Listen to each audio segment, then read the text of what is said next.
4% हमारी आबादी है, 1.5%, 4%, 6.5%, 8% राजा बन गए और 18% आज भी दलदल में है। ऐसा क्यों? सम्मानित साथियों, एक संगीन बात है ये, इस पे विचार करने वाली बात है ये, क्योंकि कहना तो आसान है, करना बड़ा मुश्किल है, कठिन है मेरे भाइयों। कह तो कोई भी सकता है, मगर उस पर विचार करना बहुत ही कठिन है। मैं कहता हूं सम्मानित साथियों, आज हम लोगों को जानकारी मिली, हमें पता चला, अगर आज आपके बीच में आपका भाई, आपका बेटा रमेश कश्यप प्रधान जी आपके बीच में मौजूद है, आपकी लड़ाई लड़ रहा है कि नहीं लड़ रहा है? बताइए आप लोग। देखो, घर परिवार में छोटी छोटी तकरारें होती रहती है, छोटी छोटी मतभेदें होती रहती है, मगर मेरा मानना है अगर जिस परिवार में 2 बर्तन होते हैं तो खड़कते उसी परिवार में हैं। आपने देखा होगा जिस परिवार में अगर ये आदमी 2 है तो क्या होगा, वहां जहां 20 आदमी होगी तो वहीं तो लड़ाई होगी। आज अगर मेरा परिवार है, अगर आज आपने प्रधान को चुन करके भेजा है तो किस लिए भेजा है?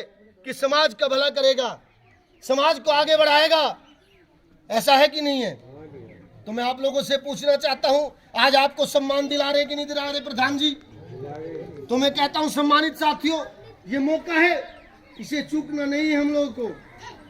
मैं आपको एक जरूरी बात बता देना चाहता हूं, चाहे मैं क्यों ना हूं, राजनीति में कोई भी नेता हो, चाहे मेरे समाज का हो या दूसरे दल से आया हो या दूसरे समाज से आया हो, जो समाज को काटने का काम करता है, समाज को गिरफ्त में ले जाने का काम करता है, समाज को दलदल में पहुंचाने का काम करता है, मैं कहता हूं सम्मानित साथियों, उस नेता को उसके गले में माला डालनी बंद कर दो, उसे अपने दरवाजे पे बुलाना बंद कर दो।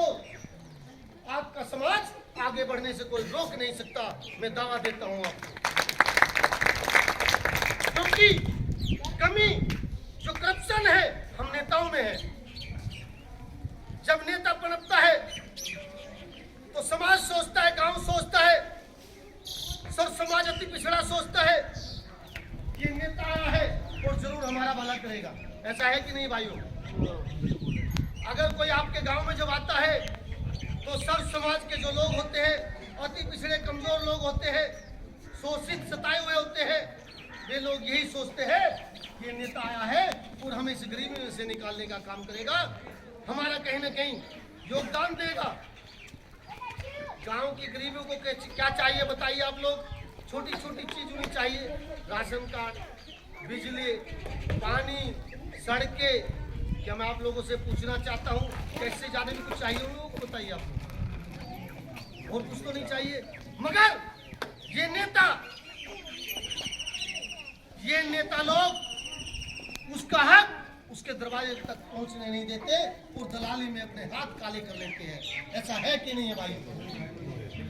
तो मैं कहता हूं आज आप लोगों को कसम खानी होगी, कोई भी, चाहे भले ही मैं क्यों ना हूं, अगर मैं गलत आपकी नजरों में हूं तो मुझे जूतों का हार फैला के यहाँ से अपने गांव से बाहर कर देना। उसे इज्जत सम्मान देना बंद कर दो, जो समाज को आगे बढ़ाने में काम योगदान दे, आने वाले हमारे बच्चों का भविष्य बनाए, जनरेशन को आगे चमकने का रास्ता दिखाए। मैं कहता हूं उसको सम्मान देना शुरू कर दो, आपका बच्चा, आपका भविष्य आगे जरूर बढ़ेगा।